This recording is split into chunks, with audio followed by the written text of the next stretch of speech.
And when we come back, a new study shows that pets can bring as much joy to our lives as marriage and money. Dr. Janine Hubbard is going to be here with this week's Get Psyched.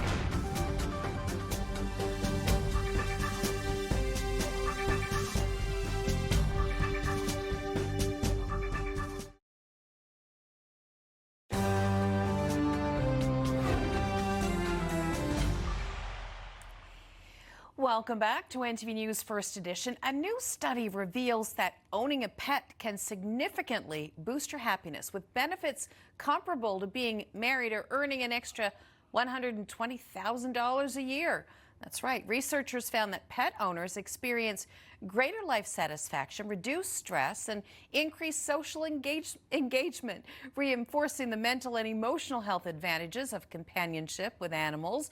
Well, Dr. Janine Hubbard would certainly agree, and she joins me live now on this week's Get Psyched with Dr. Janine. And you brought a special guest with you. I did. Now, this is my baby girl. This is Lola, who is actually a senior citizen and is making her NTV debut tonight, and so far is behaving herself. So we'll see what happens. I know. I'm not sure it's the equivalent of 120,000, but certainly increased happiness and companionship come along with pet ownership. I'm a convert, I will be the first to say. So what are the actual health benefits, the mental health benefits of owning a pet? Well, there's a couple of things. There are actually some physiological changes that happen. Just the act of petting an animal, and that can be any kind of animal, can actually reduce your cortisol levels. That's that stress hormone. And so if we do that, hey girl, yes, it makes me less stressed, and it also produces oxytocin. That's that happy hormone we've talked about in lots of reasons. And so just the physical act of contact and touch can really be beneficial. And we saw this a lot during COVID. I mean, how many new adoptions were happening at the time to combat both loneliness and some of that contact, especially for people who perhaps live by themselves. But there's also evidence, absolutely, if it happens to be an animal like a dog, you are more social, you're more physically active. It forces you to go out in all kinds of weather. But I will tell you, just pure example, I lived in an apartment building for grad school, and I'd lived there for, 6 years? Didn't know any of my neighbors. I temporarily fostered a family friend's dog. I knew all my neighbors within about a week.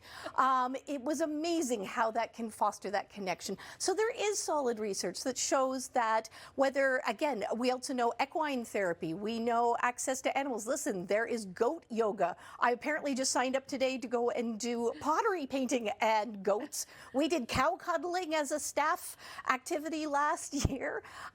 We know that the contact with animals, particularly ones that rely on you and have that particular bond and relationship with you, are really good for your mental health, especially this time of year. So listen, if you don't have a pet, maybe you're allergic, SPCA and other organizations are always looking for volunteer walkers. And, you know, they're also always looking for new appropriate homes. So maybe this is the time to say, you know what, I'm going to take care of all of it in one fell swoop. So how does this, the research, does it also study, say, service animals? And I'm really glad, and this is something I've wanted to highlight on the show for a really long time, because pets are really great for your emotional well-being and your health.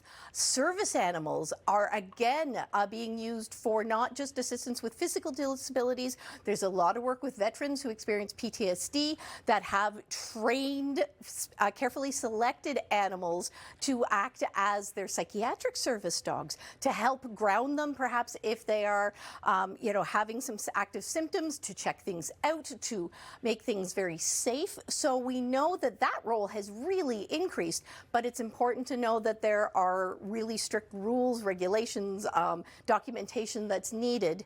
And while, listen, yes, does she take care of my emotions on a regular basis? Yes, but she is not an emotion support animal. That is something that really came to the surface a few years ago in terms of popularity. And yes, absolutely, animals can support our emotions.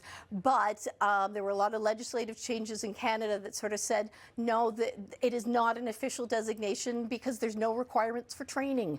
There's no requirements for consistency or safety. So remember, love your pet. enjoy them for their emotional support, but don't put a collar or a label on them.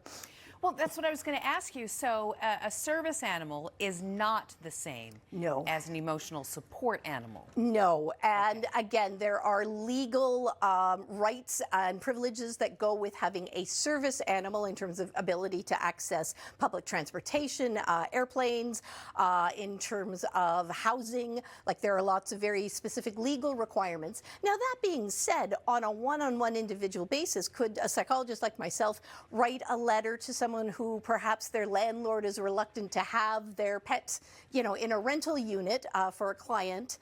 On an individual basis, sure. But also, one of the biggest parts that we do in therapy is try to teach people how to self-generate coping, how to work on internal coping strategies, so you don't need anything. You don't need your cell phone or your app. You just have those skills in and of yourselves. So enjoy your pet for their role as a family member and often good entertainment.